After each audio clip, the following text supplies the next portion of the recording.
Everybody, how you doing? I'm gonna sit up there, put this up here for some advertisement.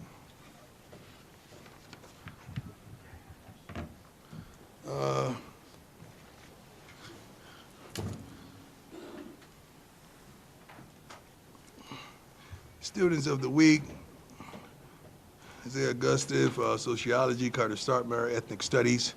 Last week, Gage Goldberg, real estate, Cole Mathis, exploratory studies. 2 weeks ago, Malachi Murphy, integrative physiology. I started to say psychology, but that don't make sense. Physiology. And Zach Owen, sociology. Amen. Alamo Bowl, CU's 31st bowl game, but just our third in the last 17 seasons, which is a wow. This is our fourth trip to the Alamo Bowl, which is awesome. Did a press conference for them last week. It was phenomenal. I'm thankful that we're chosen for the Alamo Bowl. I don't take this kind of stuff for granted, you know. It's a blessing, and we're in Texas, where it all started for me, coaching-wise, and to go to a bowl there is phenomenal. 9 wins, 7 conference wins. We had just second 9-win season in the last 22 seasons. 7 conference wins for the 8th time in CU history. Travis Hunter, he won everything but the Thorpe. That's what he said. I ain't say that. It's right here. Won everything but the darn Thorpe. Highest decorated non-quarterback in history. He could wind up as the most decorated player in a single season in college football history. The first team All-American at multiple positions. That is crazy to me. I mean, that is absurd. That is unbelievable. Shador won the Johnny Unitas Award, All-American Award, responsible for 82% of our offense. There's highest in FBS in the last 25 years, and still didn't get invited to the Heisman. Oh, I'm sorry. He didn't say that. That was me. Only quarterback this season, top 5.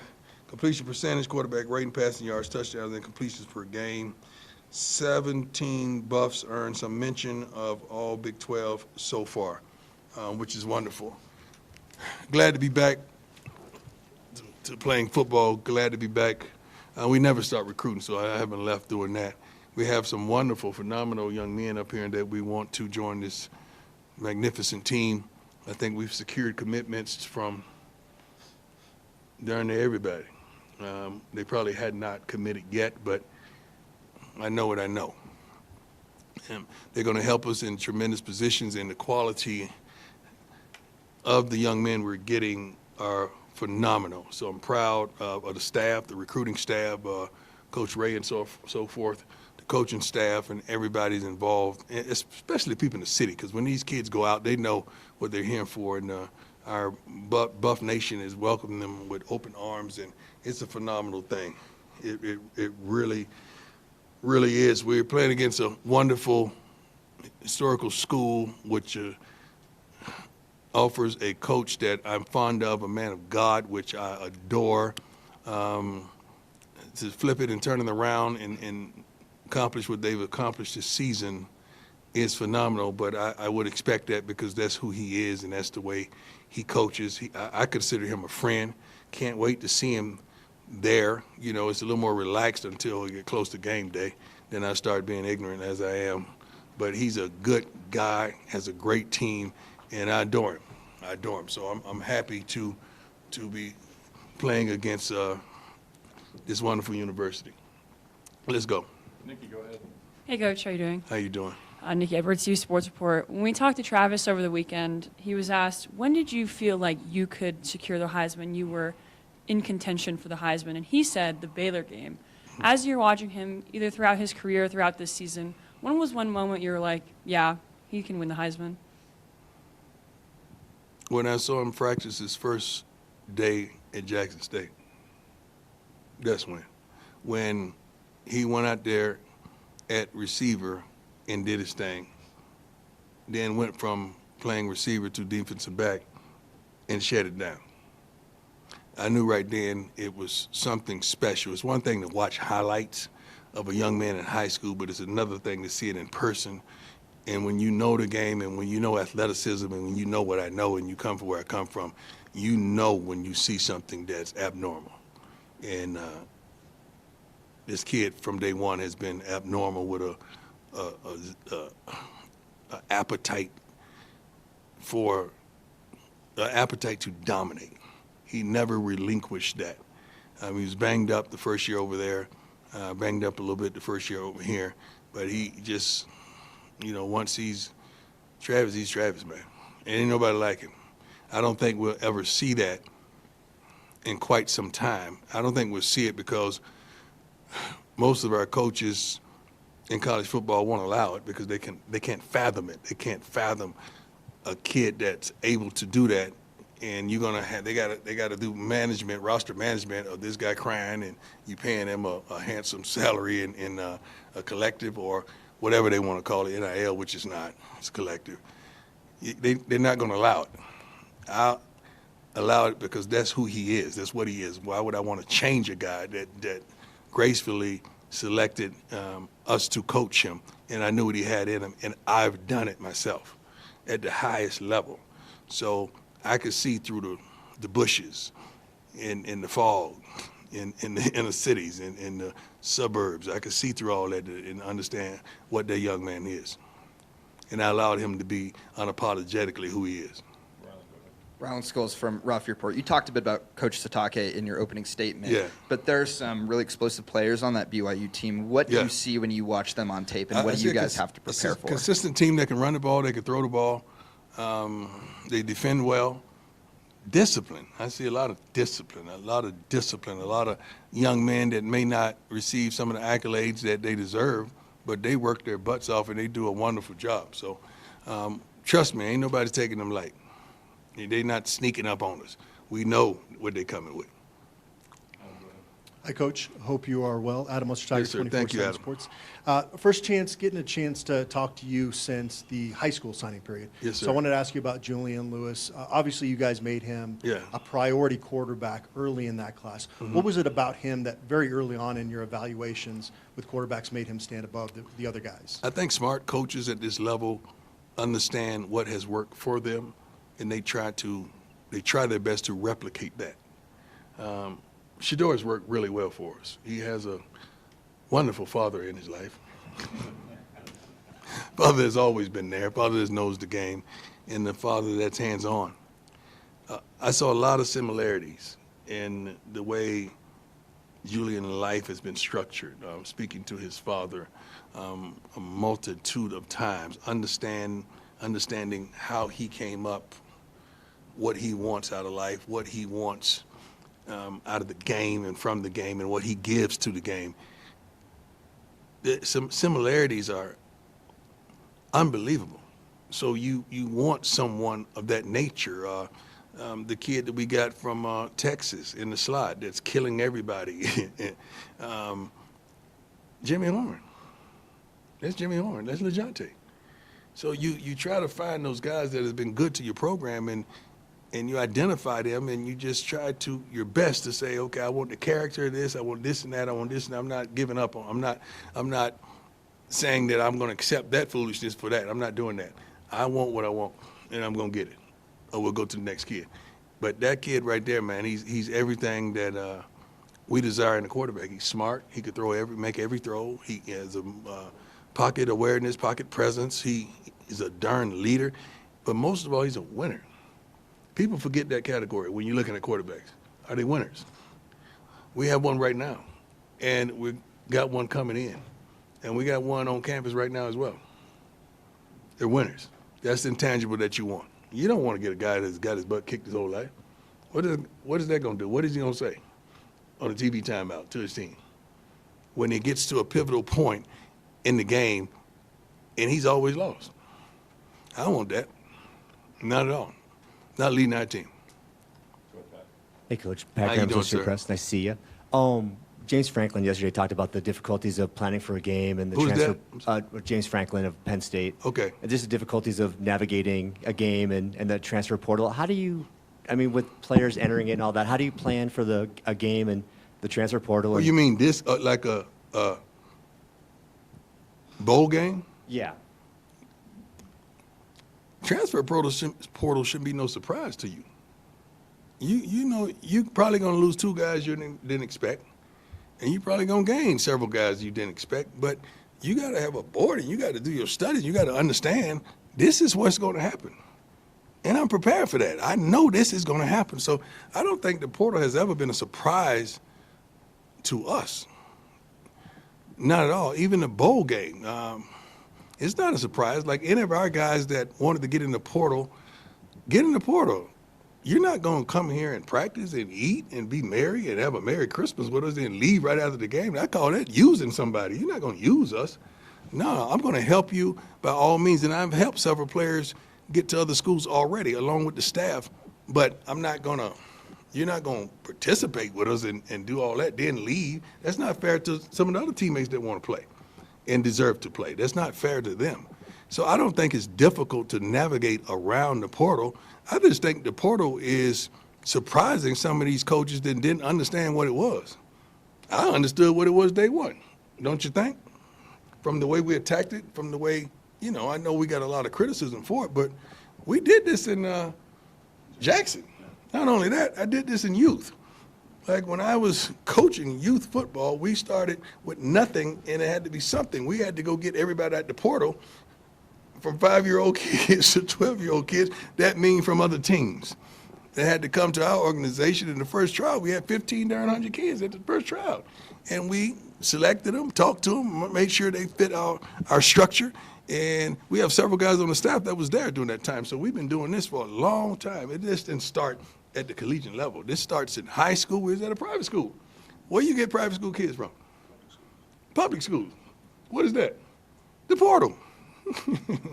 When you're a pro, you get, 7 draft picks, right? That's high school players. Then you go hit what? Free agency, which is the portal. It's the way we approached it from day one. But I was willing to look like a fool for a period of time, and I listened to y'all, I watched you. And we understood it, but, Noah looked like a fool too when he kept saying it's going to rain, right? When he was building the ark, until that rain came. Yeah, the rain coming now. The rain is coming now for everybody, right? Yeah, we good. We're in the ark now. Hey, Coach. Brian Howell. How you doing, sir? Good. How are you? Good. I have a couple for you real quick. But is there a challenge in kind of getting back into the groove of football after a couple weeks where maybe it's been off for a lot of guys and No, award ceremonies, all those it's things? really not. That depends on what type of team that you have. We have a multitude of young men that has desires to go pro. It can't be a challenge because this is last call for them. We have a bunch of young men that wants to establish themselves and beat out some of these guys that they know that we're attaining in the portal. And they want to put their footprint down going into the spring that, hey, man, this is my job. I should at least start first team. So it's very important, and we keep it important. So it's not just a bowl game where we're going to go be merry and have a Merry Christmas and exchange gifts and do all that. No, we want to go there and play buff football. And we got some guys that want to end on a great note. You think Travis want to go out there and get locked down with a Heisman at his house? You think Shador want to go out there and play like hot garbage when he's one of the premier guys and probably arguably the first pick of the whole draft? You think Jimmy Horn hadn't played in a couple weeks game-wise, don't want to go out there and put on? I mean, we got some wonderful young men with Chidozie. We got a lot of guys that want to ball out, and I can't wait to see them. I think we even had a fight at practice today. I don't recommend that, but I was proud of that. So, as a follow-up to that, you mentioned Jimmy. I wanted to ask you, this break, how good was it for guys like Jimmy and Isaiah Gustiv and guys like that want to get back? Do you feel like those guys are going to be back for the Alamo Bowl? Yeah. It hurts them not to play. Jimmy, I don't know if you know it, but Jimmy snuck out there the first play of the game, the last game we had. He wasn't supposed to be on the field, but he snuck out there and got the first play in, and guess what he did? I think he put a DB on his back. So that's the Jimmy Horn. Then we realized he snuck out there. We got him off the field so he wouldn't get injured. But that's the Jimmy Horn we know and love. Coach Leo Rivera with Scope of Sports, what aspect of the game do you feel your team has improved on the most from start until where we are now? We're just believing, overall believability that what we possess inside our locker room is good enough to win. We just got to go there and do what we are capable of doing and not have any letdowns, but to play our games. Especially when we could run the football and give Shador the time that he needs to have a little more balance. It doesn't have to be 50-50. It could be 70-30, but when we run, we got to be successful with running the ball. And defensively, you know the formula: stop the run, make them throw. That's who we are. Hey, Coach. Jack Harlow. Jack Buffalo Harlow. Jack, let Lion. me tell you something, dog. Let me tell you Okay. something. One of my guys that's a good friend of mine watches the press conferences every week, and he said he got on me because he said, I couldn't believe you didn't know, what he was saying, Jack. Jack.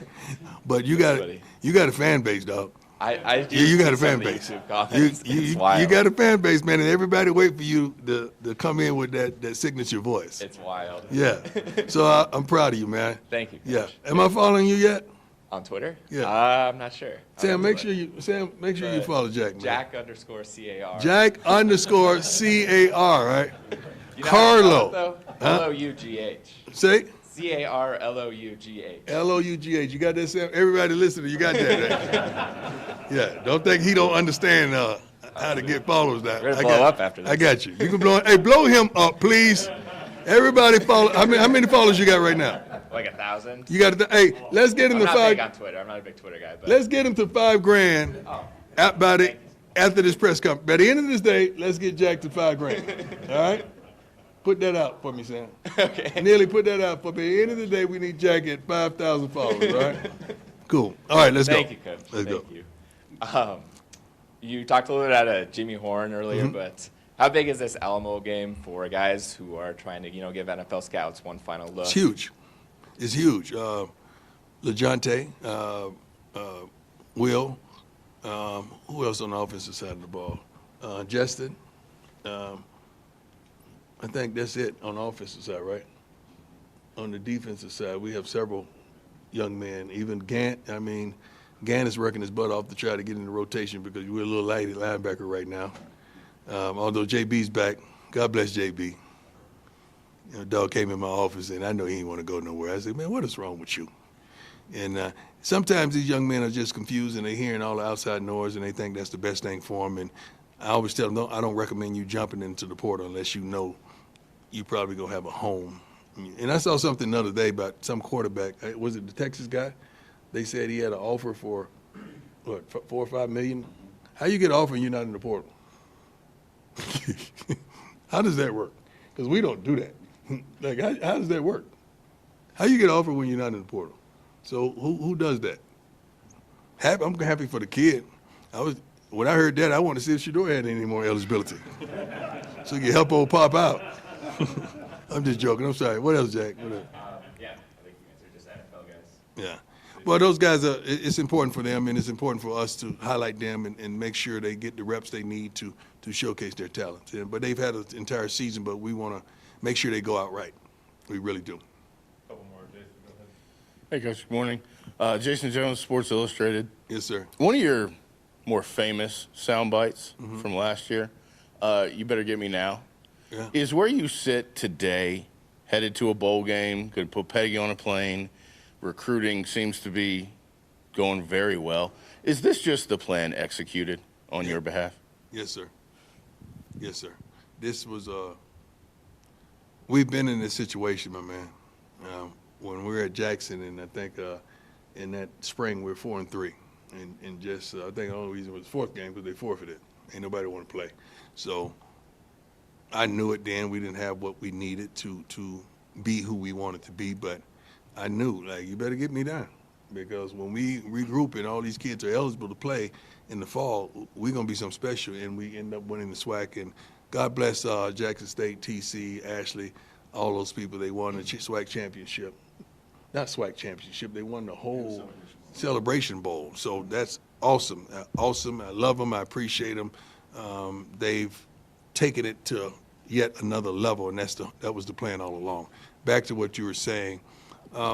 This has been the plan, but we're not satisfied, and we're not done. We're still on our way. We're still going. We're still coming. Like, we're still got some things to do, some pieces of the puzzle to add. But it's much easier when you win. It's much easier. And then when we look at the games that we didn't come out on top, we got our butts kicked in Nebraska. We'll give them that. No, I ain't giving them nothing. They took it. But the other two, we had chances to win. We laid down like never before, in Kansas, and we got our butts kicked against Kansas State, I believe, because we had, I think, a plethora of receivers go down, right? And then we had the Heisman Trophy winner go down as well that game. So that disarmed us quite a bit. That's why you got to have depth, and that's something that we're trying to attain right now. A great question, my man. Hey, Coach, Scott Proctor at DMVR. How you feeling?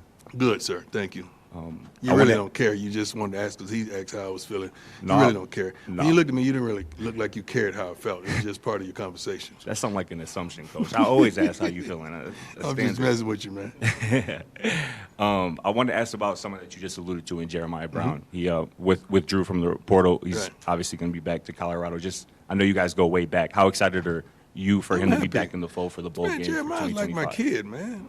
He's like my kid. You know, we played against him in high school. His head coach is one of my best friends, like a son to me, Corey Fuller. And Jeremiah took a chance on us, took a chance on me. And he came to Jackson, and he's always been a hard worker, always did his job, and always been just a good dude, a fisherman. We have an affection for that, which we share tremendously. And I was in Texas, you know, relaxing, praying, and trying, because I got to make some heavy decisions on kids and life and all of that. And when I saw that happen, I'm like, why didn't Jeremiah call me? He called me about everything else. He calls me every time he catches a decent-sized fish, he want to call me. And he didn't call me for that. So I knew he was being influenced by something else. So when I got back, you know, he came to the office, and I was like, you changed. Ever since you got them pretty new teeth in your mouth, you changed. You're not the same kid. And that broke the ice, and he's all like, Coach, you know I didn't want to go. I said, what we doing? What we doing? You know I love you, boy. I love you too, Coach. And he started crying and boo-hooing, and we got it right. I don't know if it's an NCAA violation, but I gave him a fishing rod. It was laying around the office, so I really didn't give it to him. He picked it up and walked out with it. Right? It's not. He took it? Yeah. Yeah. So right. That's NIL. Okay. NIL. Collective deal. Yeah. Yeah. He got some appearances to do. He's watching 3 cars. Right? That's his appearances for that.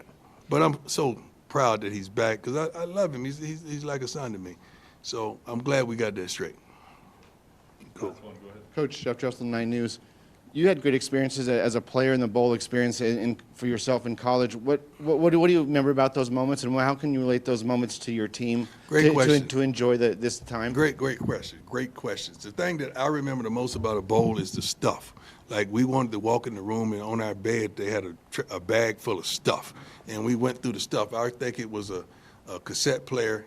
You know, y'all too young for that. Y'all, you know, it's a cassette player with a little bitty headphones like that. You barely get over your ear. Just get over the little hole in your ear. Yeah, Walkman. That's what they call it, the Walkman. We had some sweatsuits, and that we wore the color off those things. I remember those garnet sweatsuits. But I love like that part, and it wasn't as intense as a game, but you had to win. You wanted to win. But just, I can remember walking around New Orleans, man, you know, with my teammates and seeing the stuff. I remember one of my teammates running in the hotel up the escalator with a briefcase. I'm pretty sure it's stolen it. I'm pretty sure that happened. Like, man, what are you running up the escalator with a briefcase for? It don't look right. But that kid, he had that capability in him. He stole that briefcase. Just seeing that kind of stuff. I remember we played in Gator Bowl, and Jimmy Calloway, the JC that I wear on my shirt, the equipment man, he thought he was doing a brave thing and a valiant thing, and he said, all right, after the game, it's been raining and nasty, he said, everybody can keep their socks. Like, man, come on, man. Keep our socks. The socks are filthy. But that was JC, that was Calloway. And I love those moments. I never forgot those moments. But going to those several bowl games that we went to bowl game every year. It was just a moment that we never forget. And I want to have those moments for our young men as well. I don't know the schedule yet, but I do know we flying in a heck of a plane on the way there. We created that moment that they'll never forget this plane that we're getting on. So I can't wait for them to see that. Great question, man. Thanks, Coach. Thank you. God bless.